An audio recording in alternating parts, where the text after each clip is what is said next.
Olá, olá, seja bem-vindo ao Micropapo, um espaço para a gente conversar sobre finanças, marketing e empreendedorismo. Tudo bem por aí, Leandro? Por aqui tá tudo bem. E aí? Bem também, bem calor, mas estamos bem.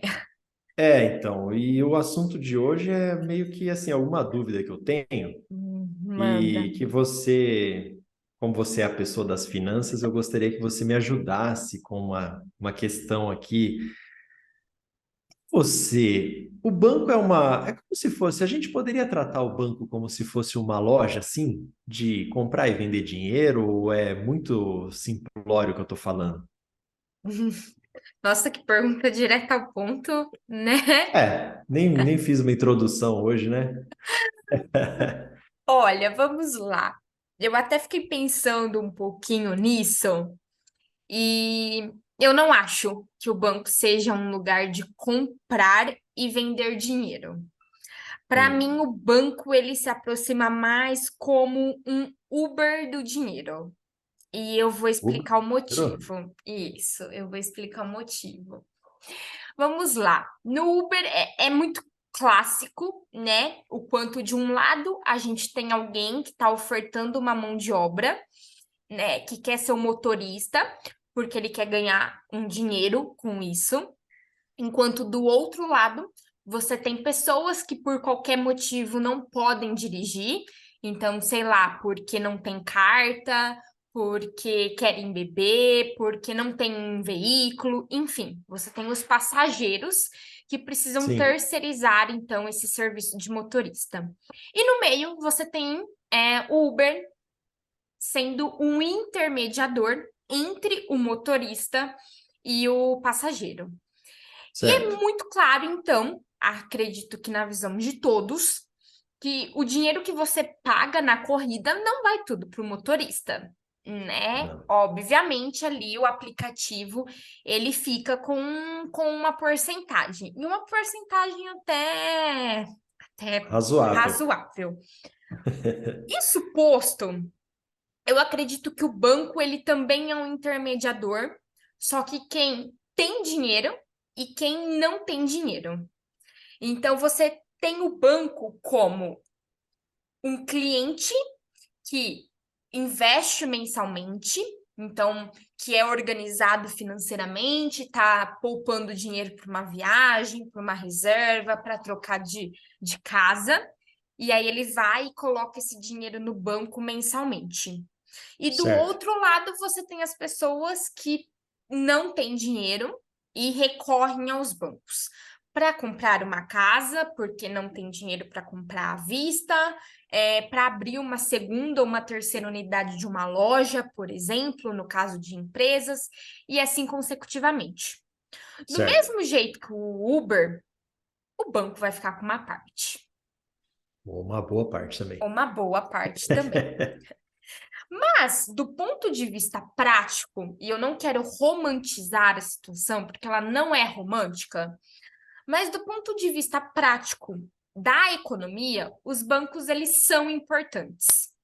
Sim. Por quê? Suponhamos que você precisasse de um motorista a qualquer momento. Você ia ficar acenando para todo mundo na rua até algum carro parar e te Pra dar e te te dar uma cobrar a carona. corrida? Isso. É Não. meio que não faz sentido.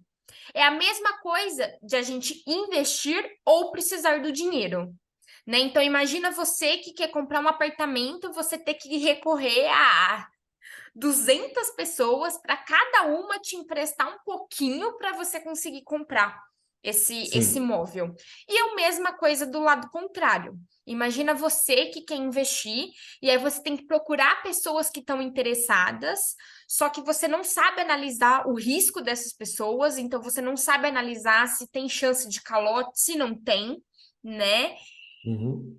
Então, do ponto de vista prático da economia, é inegável o quanto o banco ele é um intermediador muito útil. Certo. Mas, assim como qualquer outra empresa, ele quer lucro. Não existe, Bastante. não existe outro caminho. Qualquer empresa quer lucro, né? Eu acho que nenhum empreendedor que está assistindo a gente agora torce para a própria empresa fechar no 0 a 0 ou no prejuízo. Não, com certeza. Então, a questão que eu acho primordial é de dizem muito, né? Usam muito a expressão de que bancos são vilões. E, novamente, eu não quero romantizar a situação, porque ela não é romântica, mas a questão é de qual lado você está. Você está do lado que empresta dinheiro ou você está do lado que precisa do dinheiro? Sim. Eu também vejo dessa forma. Então, assim, o fato é, primeiro, um ponto importantíssimo. O banco, ele lucra tanto porque ele é um tipo de comércio, digamos assim, de serviço, né? Seguindo aí essa lógica do Uber. Ele é uma empresa de serviço que consegue tirar vantagem independentemente da situação. Então, se a economia tá mal, as pessoas precisam fazer empréstimos porque não se planejaram financeiramente e precisam de dinheiro. Se a economia tá boa, as pessoas pegam dinheiro porque é um momento propício para trocar de carro, para trocar de casa. Então a verdade é que o banco ele se sai bem se a economia tá ruim ou se a economia tá mal. Não Entendi. sei se você já parou para pensar nisso. É isso que, na verdade, torna os bancos tão lucrativos. Sim, eu acho que a gente tem que entender o banco pelo menos eu, assim, como uma visão de leigo, assim, de alguém do lado de fora mesmo, como um facilitador para algumas situações, né, que você não precisa recorrer da maneira que você diz, né, da maneira que você falou, assim, da gente recorrer a 200 amigos para arrumar uma determinada quantia. Mas ao mesmo tempo também eu acho que ele cria uma. Porque o banco ele quer emprestar o dinheiro dele, né? Lógico. Óbvio. Porque ele pega o seu, paga um pouquinho e ele empresta esse mesmo dinheiro, vamos dizer assim, por uma quantia, né, uns Muito maior. juros muito maior. Então isso talvez dá uma sensação de facilidade muito grande também para as pessoas, né? Porque se você tiver um aplicativo de banco no seu celular, você pode ter uma conta lá, uma poupança, qualquer coisa assim, eles estão o tempo todo querendo que você pegue aqui um crédito, né? Tipo, você tem um crédito pré-aprovado de tantos R$ 1.000, alguma coisa nesse sentido. Então, às vezes eu vejo assim como as pessoas, elas, muitas vezes, elas não têm muita noção disso, né? Então, é como se, eu tenho um crédito aprovado lá, tá, mas beleza, o que você vai fazer com esse crédito aí? Você tem o investimento que você precisa fazer, já está tudo bem planejado, a conta que você tem que pagar, você já sabe mais ou menos como vai pagar esse dinheiro, porque isso não é de graça, isso vai custar um dinheiro para você lá na frente, né? Esses R$ 2.000 que você pega, você vai pagar 3 no final das contas, ou 4, dependendo das condições.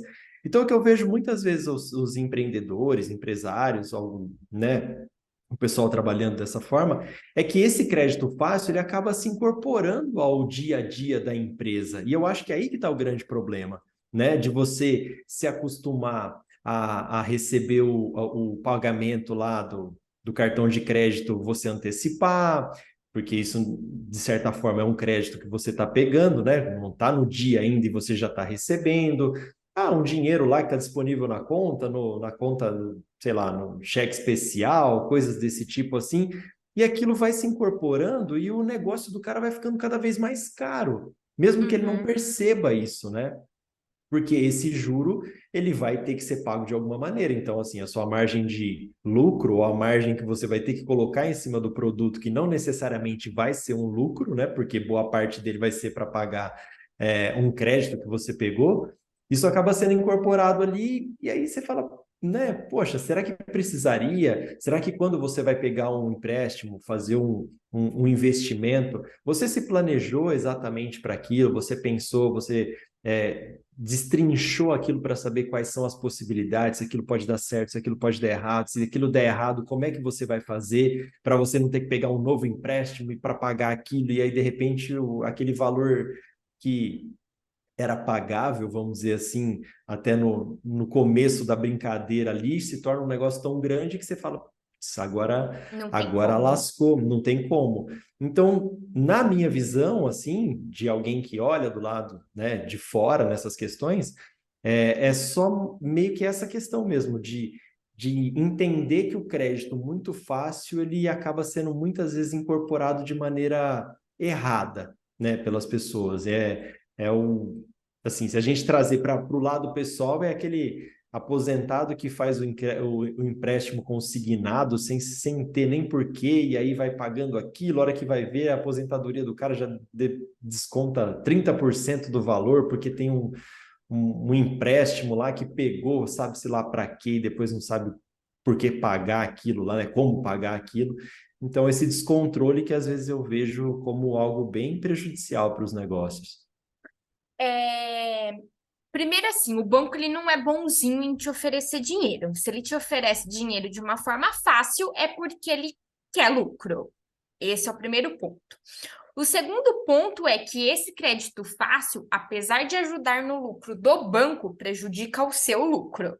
Porque, como você disse, esse Sim, dinheiro vai ter que sair de algum lugar. Por mais que a gente possa fazer uma precificação muito bem feita e tudo mais, o seu cliente ele não é obrigado a pagar pela sua falta de organização financeira. E aí pode chegar a um ponto que não há preço que consiga cobrir, né, esse descontrole.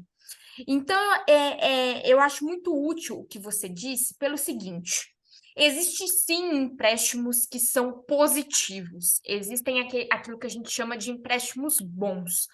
O que é um empréstimo bom, de uma maneira muito resumida? Sei lá, você pega um empréstimo para comprar uma mercadoria, comprar o estoque, e todas essas mercadorias vendidas vai te trazer um lucro muito maior do que você paga de juros. Então, tá sim. compensando, certo? Só que a gente sabe que a realidade ela tá muito longe disso, né? A maioria dos empréstimos eles são feitos ali no No escuro. no escuro, exatamente. Então, eu acho que o meu convite para esse final de micropapo é realmente pensar se você está usando o banco de uma forma estratégica ou se você está usando o banco como um apoio mesmo, um andador para sua empresa continuar caminhando, né? E porque você pode ser do lado que tem um capital de giro, que tem uma reserva financeira para caso algum imprevisto aconteça, ou você pode estar do outro lado, que a qualquer imprevisto é banco, é Corre banco. no banco. Então, o convite que eu faço é tentar virar essa chavinha, ao invés de ficar criticando os bancos, e não que eu acho que seja lindo, porque não é, mas ao invés de você ficar criticando o fato do banco estar cobrando altos juros, é você tentar pagar menos juros. Exatamente. A gente tem que se organizar para isso, né? Então, assim, claro que a gente sabe que os bancos ganham muito dinheiro, que muitas vezes as taxas de juros são abusivíssimas, assim, né? Coisas que se fala, pô, aí também é sacanagem, né? Uhum, Mas ao mesmo tempo, assim, é algo que está disponível para muita gente. Então, assim, se for para usar, vamos combinar ali, vamos planejar certinho. Pode dar errado mesmo fazendo isso? pode. Pode, claro que pode. Mas é sempre bom levar isso em consideração e pensar nessas consequências para que não tenha problemas futuros. Sim, o banco tem que ser uma estratégia. Eu acho que esse é o X da questão. O banco tem que ser Exatamente. utilizado dentro das nossas empresas de uma maneira estratégica e não de uma maneira impulsiva, de tô precisando do dinheiro, vou lá e pego. Exatamente. Temos um micropapo? Temos um micropapo, Leandro. Respondi sua É, pergunta? respondeu. Já não é tão simples Finalizar, só assim. para finalizar, sabe por que Vai. que eu acho que o banco não é um comprador e um vendedor de dinheiro? Por Porque o quê? fato é que ele não está comprando de você, que nem uma loja que compra uma mercadoria para revender. Não, o dinheiro ainda é de quem está emprestando para o banco. É Então, pior ele. ainda. Por isso que eu falo que ele é só um intermediador, igual o Uber, e não um comprador e um vendedor. Porque ele não comprou o dinheiro seu. O dinheiro continua sendo seu, só está alocado ali no banco Faz quando você sentido. investe. É Então, como se agora você. temos um micropapo. Agora temos. É como se você tivesse muito dinheiro, não cabe no bolso, né? E você põe no bolso dele para ele dar uma, tipo, para ele guardar para você, mas aí ele empresta para outro, e tal e, Isso. enfim, não é dele, mas ele Mas empresta. é melhor ainda você emprestar para ele do que ficar no seu bolso e você não ganhar nenhuma rentabilidade. Exatamente. Isso aí eu aprendi num outro Então, micropapo. agora sim, temos um super micropapo. Obrigada, Exatamente. Leandro, pela sua companhia. Obrigada a você que assistiu esse vídeo até aqui. Deixe o seu curtir, se inscreva no canal, ative as notificações e até o próximo.